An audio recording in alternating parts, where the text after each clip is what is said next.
Lucas Pedrosa, fala pra ele O que que ele não pode aconteceu falar. no Mundial? Velho Benito, já tá ruim pro meu lado, eu vou me meter no dos Vai outros. falar o quê, Pedro? Vou falar o quê? Não me mete nessa história, não. Eu tô quieto. Não, a Isa tá triste no Rio e em São Paulo. Tchau, tchau. Olha, Fernanda Maia, vou te Sabe falar, qual é o tá? próximo jogo do Botafogo? Abraço, Dudu, tamo junto. É, viu? Ó, o Pedro mandou um abraço, Dudu. Boa, agora tu pegou pesado. Feliz aniversário, Dudu, tamo junto, hein? Pô, Pedro.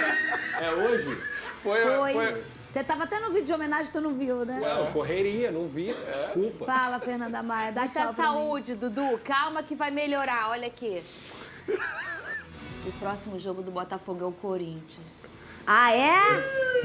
Quando que a gente vai brigar? Sábado. Sábado? Ah, meu, eu não sei nem se tem esperança, tô igual o Pedrosa. É o que a vida me levar, tá isso valendo. aí, é Beijo, isso aí. gente. Beijo, Dudu Benito. Fez aniversário.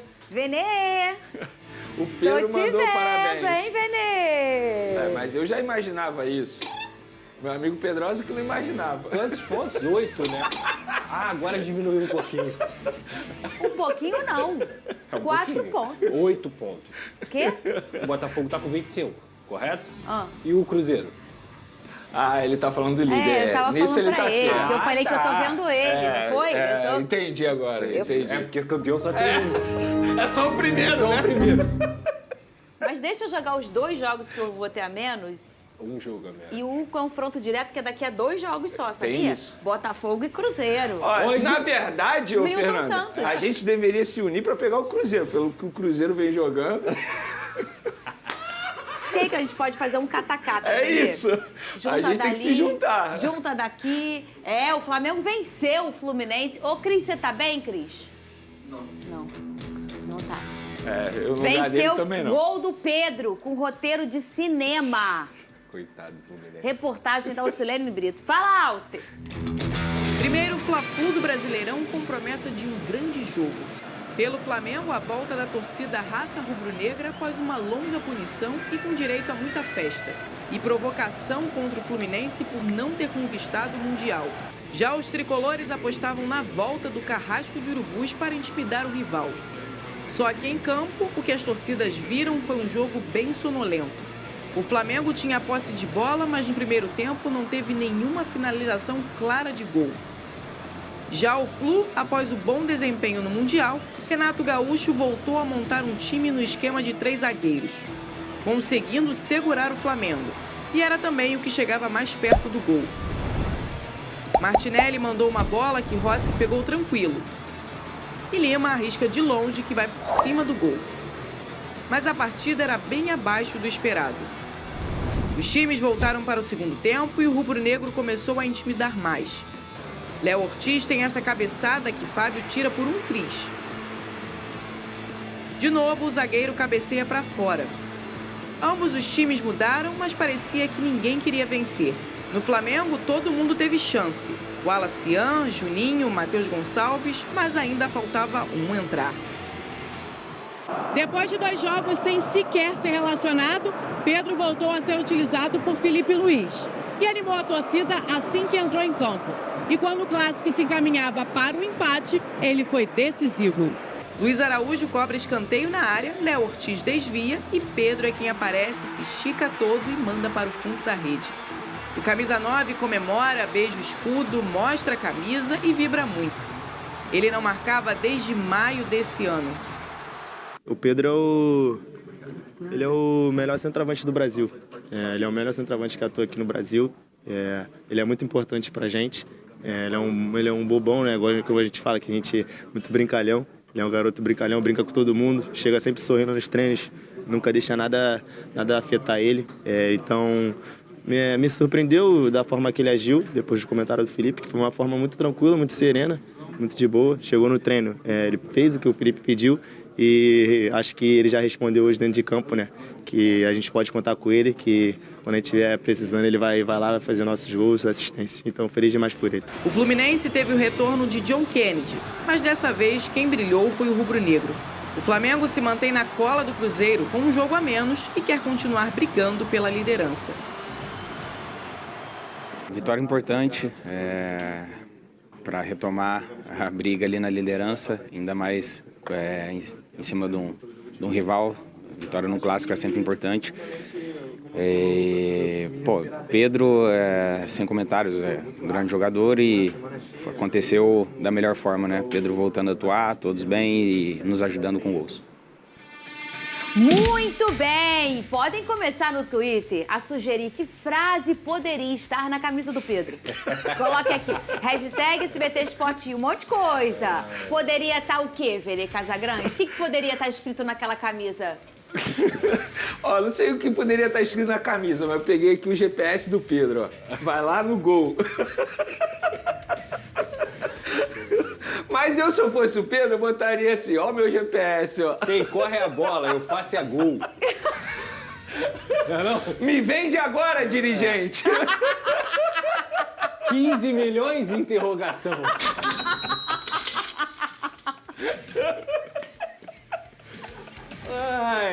Cara, Mas estava escrito Jesus é o suficiente, tá? Mas você pode dizer o que poderia estar escrito na camisa do Pedro. O Pedrosa trouxe aqui no off nosso, né? Achei engraçado que os jogadores do Flamengo foram correndo pra tentar... Assim que o Pedro tira a camisa, que ele faz o gol, a galera meio que assim, cadê? Vamos ver o que ele tá falando. Aí tem o Juninho tá do lado dele, o Juninho começa a rir, porque ele já tava na curiosidade, entendeu? Se fosse o Romário da vida, era outra frase. Era outra frase. Era outra frase. Inclusive, o Adriano posta uma foto, porque o Adriano tem a clássica, né? Que Deus perdoe essas pessoas isso. ruins, Sim, né? exatamente. E ele publica. Agora, falando desse jogo, que jogo Meu feio, medo era ele meter uma do Viseu. Lembra essa do Viseu? Não pode fazer eu não aqui. Posso fazer aqui. Ele levanta não aquele dedo. Rodolfo. É esse. Imagina se ele mete essa. Ai, gente, para, por favor. Aí até o árbitro acaba o jogo. Ô, Vene Casagrande, jogo feio, hein? Jogo feio. Jogo feio. E assim, há um problema crônico de efetividade na finalização. Tirando o Cruzeiro, né, gente? Que aqui tá uma máquina, aquele time.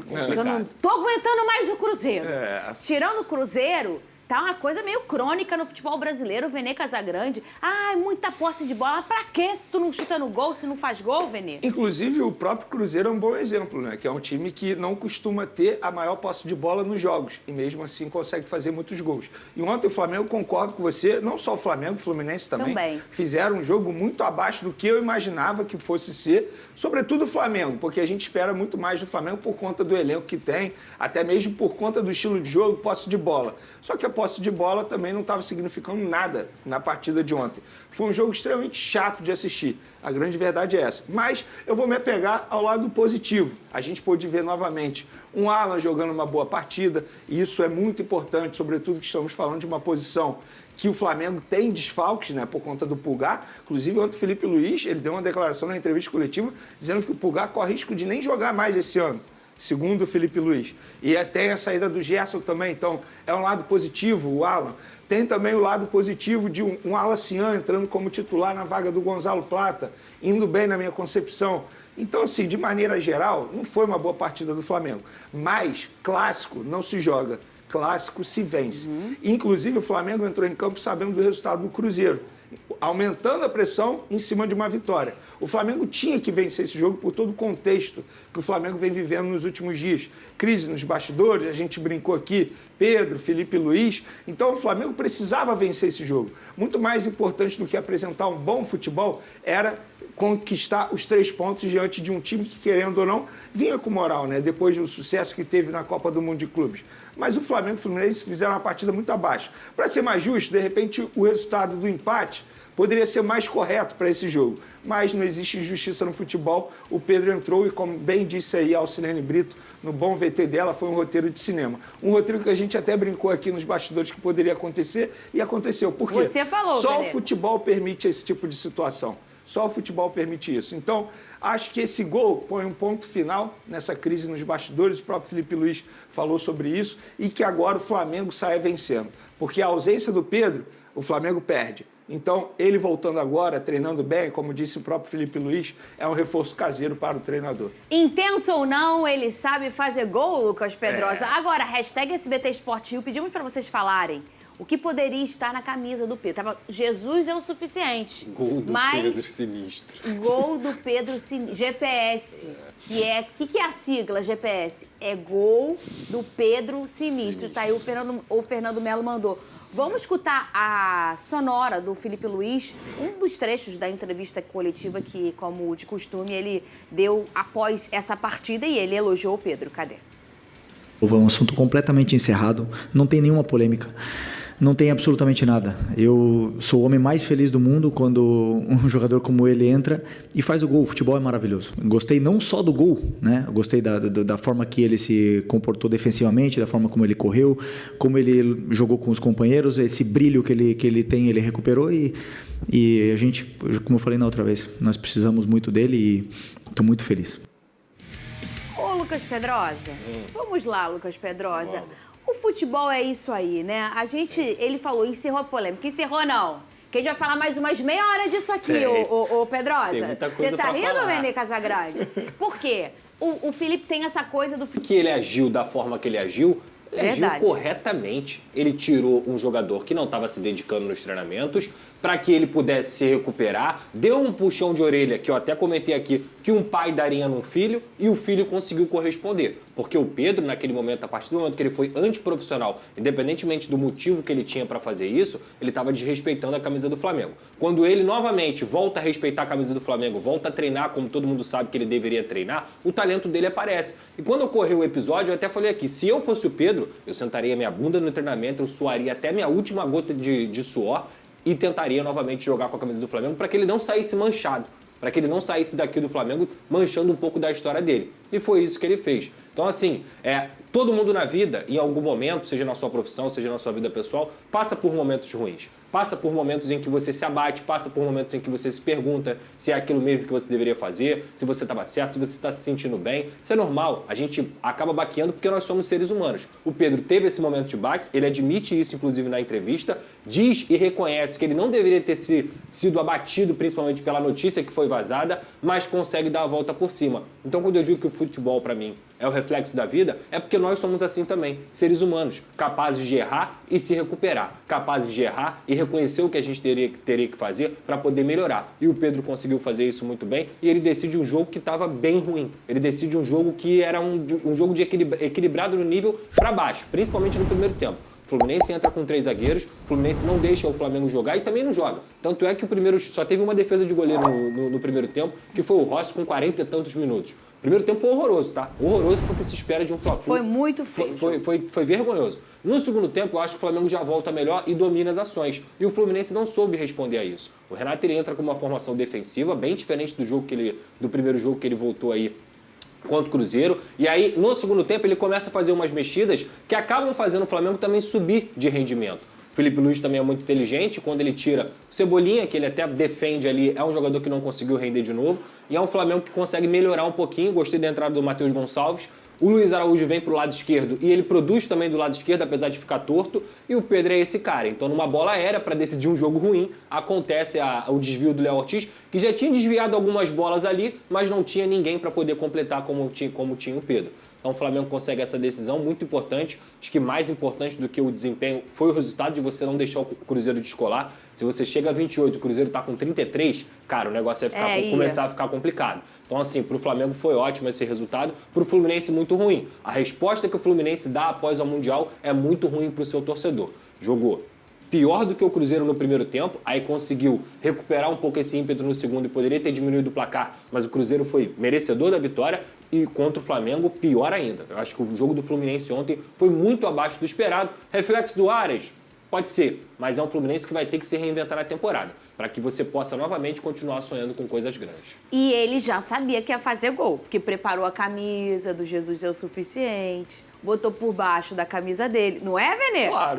Ele preparou porque ele já imaginava, ele sabe do potencial dele. Agora, outras surpresas ontem aconteceram, inclusive no aquecimento. O Plata sentiu, a escolha foi o Wallace Ian, o Wesley, por uma questão aí de negociação, também não foi para esse jogo, e aí o retoque do Filipe Luís foi colocar o Varela e o Léo ali, o Léo Pereira, do lado esquerdo. Para você vai funcionar assim se o Wesley sair mesmo, ou Vene Casagrande? Olha, Fernandinho, eu acho que o Vinha ele está começando a pegar ritmo de jogo, né? Inclusive jogou naquele amistoso sub-20 na sexta-feira. É um jogador que a gente conhece o potencial dele, óbvio, está voltando de 2 lesões extremamente graves. Eu não acredito que ele irá manter o Léo Pereira na lateral esquerda. Até porque a situação do Wesley é uma situação indefinida. Ainda não está certo que ele será vendido. Ele não entrou em campo ontem porque o Felipe Luiz explicou pelo lado mental do jogador, porque entendeu que o jogador não estava 100% focado e ele, por ter sido jogador, disse que entende totalmente o Wesley está se sentindo assim. Agora, o meu ponto é o seguinte, por que o jogador estava no banco de reservas? Se você não tem cabeça para jogar, por que ele fica à disposição? Exemplo, se o Varela sente alguma coisa, alguma contusão, como é que você vai botar o Wesley que não tem cabeça para jogar, como disse o treinador? Então é uma situação que ainda está indefinida. Você já vai falar. Já vou falar sobre isso. Eu gostaria de falar sobre um jogador que entrou no segundo tempo e foi importante no gol do Pedro, Juninho. Embora ele não tenha feito muita coisa, mas se a gente olhar no lance, na jogada do gol, ele foi importante. Então isso precisa ser dito. E o Pedro, ele foi a 4ª opção do Felipe Luiz. Sim. Por quê? Ele não tinha o Bruno Henrique, ele entrou com o Cebolinha no time titular. Aí o Gonzalo Plata sente no aquecimento, ele coloca o Alacian. Sim. Durante o jogo, ele botou Matheus Gonçalves, ele botou Juninho e só depois colocou o Pedro. Isso precisa ser dito. Porque muita gente está achando assim, pronto, agora o Pedro vai voltar a ser titular. Eu não acredito. Eu não acredito. Também Se olhar o cenário que aconteceu, as escolhas do Felipe Luiz, eu não acredito o Pedro como titular. Eu acho que é uma boa notícia, mostra que, de fato, ele está fazendo as pazes com o Flamengo, com o Felipe Luiz é uma relação extremamente fria, a gente pôde ver isso e não tem nenhum problema, é uma relação profissional, eles não têm que ser amigos, eles não têm que sair para jantar. É uma relação profissional, um tem que respeitar o outro. Mas o Pedro ontem ele não foi a primeira, nem segunda, nem terceira opção. Ele foi a 4ª opção. Mas será que talvez não passou um pouquinho a fila? Eu acho que agora, numa eventual necessidade... Titular pode ser que não, mas ele pode, em vez de entrar o Juninho, vai ser logo o Pedro. Sim, sim. Né? Esses jogadores entraram antes, na minha visão, por conta de tudo que estava acontecendo. Por conta de tudo que tinha rolado em relação ao Flamengo e o Pedro nas últimas semanas, digamos assim, junto com o Felipe Luiz e diretoria também. A partir do momento que ele ganhou a oportunidade, que ele faz gol e que ele volta a se dedicar, que foi o que o Felipe Luiz falou, que ele voltou a se dedicar. Mais importante do que o gol, Fernanda, eu acho que o gol, ele coroa uma dedicação do Pedro. Mas se ele não tivesse feito gol, mas mesmo assim tivesse mostrado postura dentro dos treinamentos, ele voltaria a ser utilizado pelo Felipe Luiz. Titular, não me parece que ele vai ser, porque senão ele pularia essa hierarquia muito rapidamente depois do episódio que aconteceu. Mas mais utilizado, com certeza. Já o Vene vai trazer mais informações sobre o Wesley. Será que vai ser ou não vendido o Wesley? Mas antes, o Renato Gaúcho também falou sobre a partida e elogiou o Fluminense mesmo. Ô, Cris, você acha que o Fluminense jogou bem? Não. O Renato Gaúcho elogiou. Cadê? Taticamente, a minha equipe fez uma partida muito boa mesmo. Aí você colocou bem, nós criamos pouco, mas o Flamengo também criou pouco. Então, chances claras mesmo de gol, ninguém havia tido. E num lance que a gente, de novo, uma falha nossa, a gente acabou tomando gol no final. Talvez, o Vene, o olhar tava nivelado por baixo o jogo. Não é tipo assim, ele não jogou mal, mas o Flamengo também não jogou mal e também não jogou bem e o Flamengo também não jogou bem, entende? Não dá pra pessoa chegar e falar que o Flamengo jogou bem e o Fluminense jogou bem. Ninguém jogou bem. De fato, o nível técnico de Fla-Flu ontem foi muito abaixo. Agora, não me surpreende o Renato chegar numa entrevista coletiva e elogiar seus jogadores. Gente, eu duvido que o Renato, de fato, acredite que o Fluminense ontem fez uma boa partida. O que ele faz ali é proteger o elenco dele. E ele é craque nisso, ele é expert nisso. Ele, como treinador, ele vai sempre defender os jogadores dele. Eu gosto disso. Eu gosto disso. Para ele chegar e criticar um jogador publicamente, é porque esse jogador fez muita besteira nos bastidores. Eu duvido ele chegar ali e criticar alguém ou criticar o elenco dele. Agora, no off, ali, no vestiário, no dia a dia, no CT do Fluminense, é obviamente que ele vai fazer cobranças e exigências, porque ontem o Fluminense não fez uma boa partida, e não adianta ele tentar passar esse discurso positivo para o torcedor tricolor. O Cris é tricolor, você fez a pergunta para ele, ele não gostou da atuação do Fluminense ontem. Agora, o Renato vai cobrar isso internamente. E eu gosto disso, porque aí ele mostra o tanto de moral que ele tem e ele domina, não, o problema é meu, olha aqui, os meninos jogaram bem, eu gosto disso, não gosto daquele treinador que chega na hora da coletiva e bota a culpa nos outros. Eu não gosto. Agora, Lucas Pedrosa, gostou da estratégia do Renato? Ele escolhe fazer o que fez na Copa do Mundo de Clubes. Sim. Por lá, ele, cada hora, a cada adversário, escolhia uma formação diferente. Talvez gostou dessa modalidade, assim. Você gosta disso? Eu acho que... Eu acho ok. Pode não ter dado certo, a gente não ser resultadista, mas eu acho interessante. O técnico se adaptar ao que o jogo pede não é nenhum problema, muito pelo contrário, isso é uma qualidade. Mas é diferente você se adaptar numa competição de tiro curto, que você tem 6, 7 jogos, e se adaptar numa competição que é um campeonato brasileiro, que você tem mais de 20 jogos pela frente. Essas mudanças táticas, elas naturalmente acontecem de uma forma mais lenta. O que o Fluminense fez ontem foi repetir o que deu certo contra grandes equipes dentro da Copa do Mundo. Só que com peças diferentes. Sem o Arias, que era um cara que tinha uma válvula de escape muito importante para esse time do Fluminense, ele opta por colocar o Canóbio, quando claramente o Serna, por exemplo, na última partida contra o Cruzeiro entrou bem melhor do que o Canóbio. Mas por que ele coloca o Canóbio? Porque o Canóbio, teoricamente, marca melhor sem a bola. E ele tenta neutralizar o Fluminense. Ele não teve o Cano ontem, entrou o Everaldo, ele começa com o Lima, ele coloca o René, coloca o Bernal para dar um pouco mais de consistência. Claramente um time defensivo, formado para jogar no contra-ataque. Só que o Fluminense não joga. Esse que é o problema. O problema não é você escalar um time defensivo para jogar contra o Flamengo, que teoricamente tem mais posse e teoricamente tem mais jogadores talentosos. É quando você não joga. E se o primeiro tempo foi ruim das duas equipes, o segundo foi muito pior para o Fluminense. O Flamengo ainda tentou jogar, o Flamengo tentou ganhar o jogo. O Fluminense, eu não vi isso no segundo tempo em momento algum. Então, para mim, tá certo, tá errado. Cara, o Renato sabe muito bem o que é o elenco dele. Mas ontem ele forma uma equipe defensiva, ele forma uma equipe que não teve válvula de escape para jogar e ele acaba perdendo o jogo. E são os primeiros reveses que o Renato está tendo aí depois da Copa do Mundo. Perdeu para o Cruzeiro no Maracanã, perdeu para o Flamengo no Maracanã, agora tem outro jogo dentro do Maracanã também e depois vai jogar fora contra o São Paulo. Então o Renato vai ter que começar a pontuar, porque o Fluminense estava perto do G4, estava perto ali das primeiras posições, já está com 20 pontos, já está ficando mais próximo da parte de baixo da tabela. Então o Fluminense tem time para poder sempre estar na primeira página. O Fluminense tem que encontrar novamente esse equilíbrio e principalmente, vou falar aqui de novo, vai ter que encontrar uma nova forma de jogar. Quando você perde o melhor jogador da América do Sul, seu time tem que responder a isso. E, Fernandinha, sobre o lado do Flamengo, sobre a parte tática, eu acho que fica de aprendizado para o Felipe Luiz, que é uma grande dificuldade que ele tem desde que ele assumiu o Flamengo. Quando ele encara um adversário com linha baixa, como foi o Fluminense e outros adversários... Mais defensivo. Mais defensivo, exatamente, para jogar um contra-ataque, para o pessoal de casa entender, ele tem extremamente dificuldade. O Flamengo enfrenta dificuldade, enfrentou ontem, outros times também. O Santos, quando teve essa estratégia, o Flamengo também não conseguiu infiltrar. Então, acho que o Felipe Luiz ele precisa evoluir isso também. Muito bem. Vene, tem novidades sobre o Wesley e Varela? Vamos lá. Aí o pessoal confunde os dois, o Varela, o que está acontecendo? Vamos lá, perfeita a sua pergunta, porque o Varela ele é o reserva imediato do Wesley. Perfeito. Ou seja, o Wesley sendo vendido, a tendência é que o Varela assuma a titularidade do Flamengo. A questão é, a gente está falando de uma venda do Wesley sem a situação definida do Varela.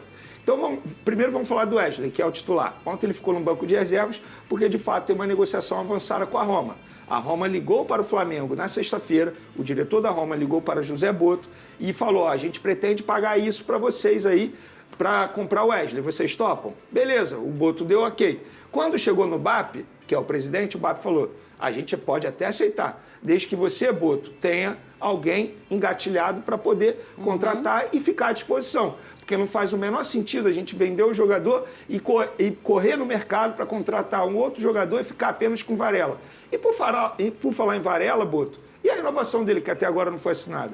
E aí o BAP foi e cobrou o Boto. Cadê a renovação? E aí o Boto entrou em contato com o empresário do Varela, que explicou que só vem ao Rio de Janeiro nos próximos dias para poder assinar o contrato. Porque existe um acordo verbal desde a Copa do Mundo de Clubes que ele se encontrava lá. E até agora o Boto não conseguiu finalizar essa situação.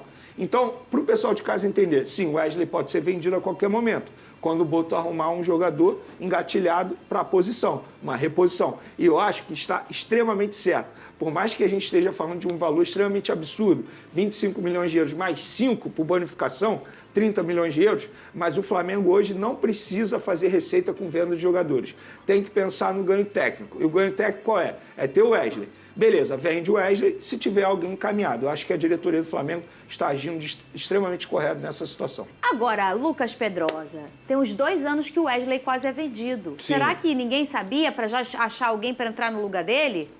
Isso aí já é avisado há muito tempo. Não é? Eu acho que a diretoria do Flamengo, ela se apoiou principalmente no Danilo chegando, que aí você poderia usar o Danilo de lateral direito. Não sei se o Felipe Luiz vai utilizar isso, porque é uma função que ele fez durante boa parte da carreira, durante a maior parte da sua carreira, e até mesmo o crescimento do Varela, que aconteceu. O Varela é um cara que, quando entra, ele consegue corresponder. Ele não tem a ofensividade do Wesley, ele não tem a influência no jogo ofensivo do Flamengo que o Wesley consegue dar, mas ele é um jogador muito bom, até defensivamente, talvez melhor do que o Wesley, na minha opinião. E ele é o tipo de atleta que não quebra a bola. O Varela, ele não vai te quebrar a bola, ele não vai te entregar um jogo muito ruim. Então, eu acho que isso dá uma tranquilidade para o Felipe Luiz. Dito isso, um time como o Flamengo, que quer disputar todas as competições, tem que ter um lateral direito de elite. E o Varela, para mim, não é. E sobre o Varela, só para o pessoal de casa entender por que tem que ter a cobrança da renovação. Porque o contrato dele atual vai até dezembro. Então ele está liberado, por lei, de assinar um pré-contrato e sair de graça em dezembro. Ou seja, o Flamengo corre risco de perder um jogador. Ah, mas isso não vai acontecer. No futebol você não pode garantir mais nada. E não pode ter nada de burro. Exatamente. Ô, Alex, por favor, pode trazer aqui meu leque, Alex.